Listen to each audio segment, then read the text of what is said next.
Здравствуйте, дорогие друзья, гости и подписчики моего канала. Тема сегодняшнего видео – это выращивание клубники, весенний уход. Сейчас май, самое время поухаживать за клубникой, она активно растет, начинает цвести, в некоторых регионах уже она отцветает, но у нас в средней полосе она только начинает цвести. И сегодня я вам дам несколько полезных советов и рекомендаций по уходу за клубникой, ну или садовой земляникой, как ее правильнее называть. В некоторых регионах, кстати, ее называют Викторией. Сегодня я вам покажу несколько очень интересных препаратов, которые позволяют ухаживать за земляникой без применения химических препаратов, различных удобрений химических, в общем, полностью натуральные органические подкормки и обработки покажу. Ну, еще, конечно, несколько полезных советов и рекомендаций будет от меня. Первое, что нужно сделать, это хорошо прорыхлить слежавшуюся после зимы землю и прополоть сорняки. Клубника любит рыхлые, плодородные почвы, свободные от сорных растений. Я использую для этих целей плоскорез или маленькую тяпку. Также удаляем старые, сухие и больные листья.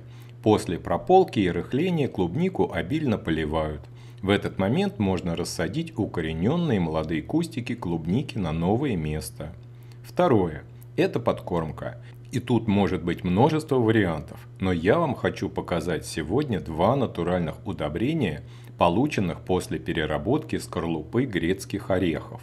Первое удобрение – это биочарс. Применять его можно практически на всех растениях в саду и огороде, а также на комнатных растениях. Оно полностью натуральное и содержит свыше 200 минеральных компонентов, которые улучшают качество почвы, улучшают приживаемость растений после пересадки и отпугивают насекомых-вредителей.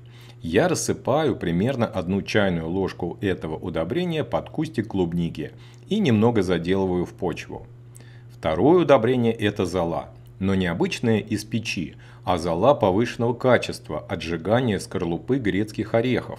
Всем хорошо известна польза золы для растений. В ней содержится огромное количество микроэлементов, а также калия, фосфора, кальция, магния. Зола способствует хорошему развитию корневой системы растений, улучшает состав и плодородие кислых почв. Подкормка золой клубники способствует повышению урожайности. Я подсыпаю немного золы под каждый кустик клубники. Также можно сделать водный настой золы и поливать не только клубнику, но и другие растения, как в саду, так и в домашних условиях. Третье – это обработка клубники от вредителей и болезней.